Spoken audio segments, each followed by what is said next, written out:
Which thing pushes Elon Musk to buy Twitter after months of trying to get out of his $44 billion contract to buy Twitter? Elon Musk told Twitter on Monday night that he actually wants to close the deal on exactly the original terms. His next big request is that we delay the lawsuit. The two sides are now discussing the next steps, 2 weeks before they meet in one of the biggest trade confrontations of the century. Twitter received the letter from Musk's lawyers on Monday and filed it yesterday morning with the Delaware Chancery Court, which is presiding over the case. In an emergency confidential hearing, the judge ordered both parties to figure it out and get back to her. In its negotiations with Musk, it is considering some options, including securing a court to oversee the deal via a consent decree and charging Musk interest on any additional time it takes to close the deal. In his Twitter letter, Musk says he will make the deal pending receipt of debt financing proceeds. Under the terms of the deal, if the bank financing falls apart, it will only have to pay a $1 billion breakup fee. The banks have already pledged to repay their $12.5 billion if the deal goes through by April 2023. Musk hopes to try to withdraw back? One way would be to ask the judge to put the banks in writing that they remain committed to financing the offer. The company could also ask Musk for a letter saying he is not aware of any conditions that could prevent the deal from closing.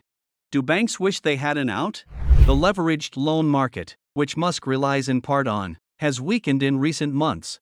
If the Citrix deal is any indication, the bank's loans to Musk, led by Morgan Stanley, could be sitting on big credit losses.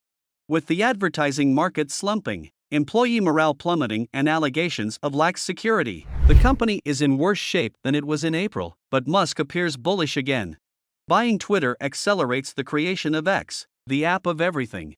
If he goes through with it, Musk's Twitter will be a wild ride. The wide-ranging legal battle between Musk and Twitter has captivated Wall Street, and many, such as Carl Icahn and Hindenburg Research, have made money betting on the outcome. But the biggest winners are likely to be the armies of expensive lawyers working on the transaction. Law firms representing Musk and Twitter in the settlements and lawsuits could earn hundreds of millions for their months of work, according to estimates from competitors and colleagues familiar with the matter. While Musk's bid came together fairly quickly this spring, talks quickly bogged down in lengthy legal battles, resulting in many billable hours.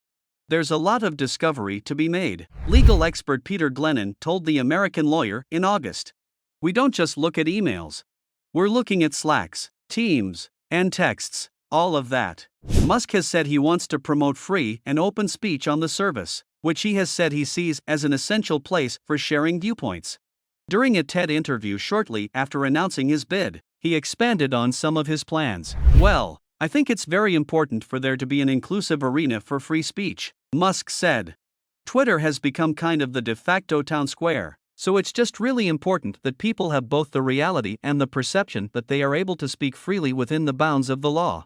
Musk has not said whether he would change the permanent ban on former President Donald Trump, who was kicked off the site in the wake of the Jan. 6th insurrection last year. He said he thought Twitter should be very cautious with permanent bans, adding that he thought timeouts were better. Well, I think we would want to err on the, if in doubt, let the speech, let it exist. But if it's a gray area, I would say let the tweet exist, he said. But obviously in a case where there's perhaps a lot of controversy, you're not necessarily going to promote that tweet. I'm not saying I have all the answers here. He reiterated that his deal wasn't about making money. My strong intuitive sense is that having a public platform that is maximally trusted and broadly inclusive is extremely important to the future of civilization, he said. I don't care about the economics at all. Under federal law, Musk will have to notify regulators at the Federal Trade Commission and Justice Department about his plans to buy Twitter. If regulators open a review of the deal, it could lead to delays in closing the purchase. After that, Musk has pledged to take Twitter private. When he announced his bid, he said in a filing with the Securities and Exchange Commission that since making my investment, I now realize the company will neither thrive nor serve this societal imperative in its current form. Twitter needs to be transformed as a private company. Musk has said he would want to keep as many shareholders as allowed by the law when he takes the company private. And he hasn't announced plans for what a leadership team or potential board of directors would look like. So there are still a lot of open questions about how much direct influence Musk would wield.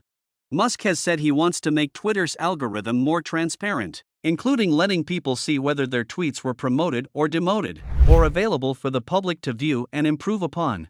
He said he believes that will help prevent behind-the-scenes manipulation.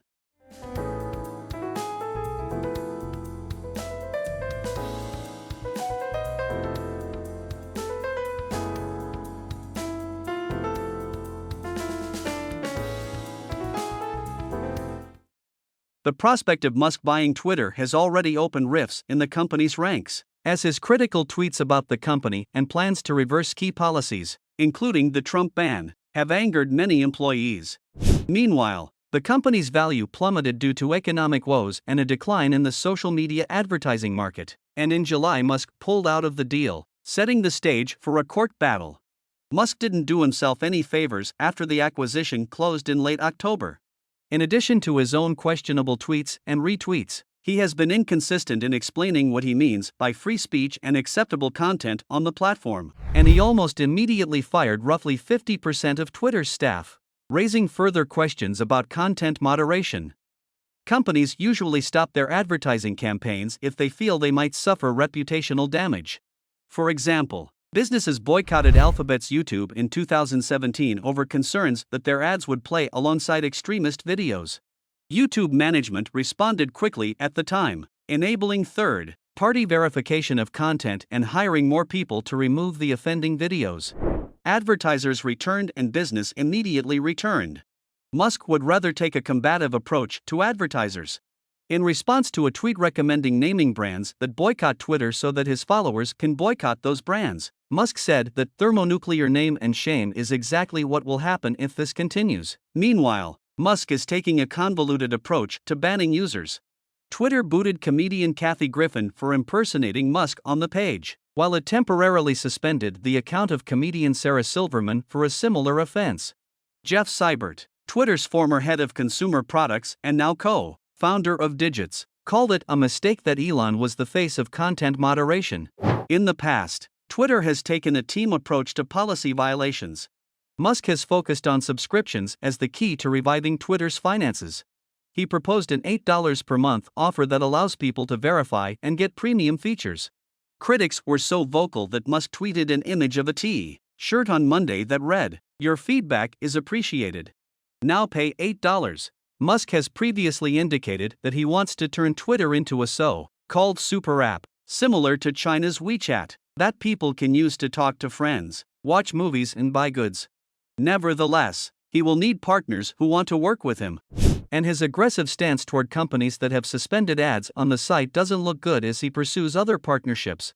I hope so. I clear everything, but if you have any questions, you can simply ask me in the comments section below.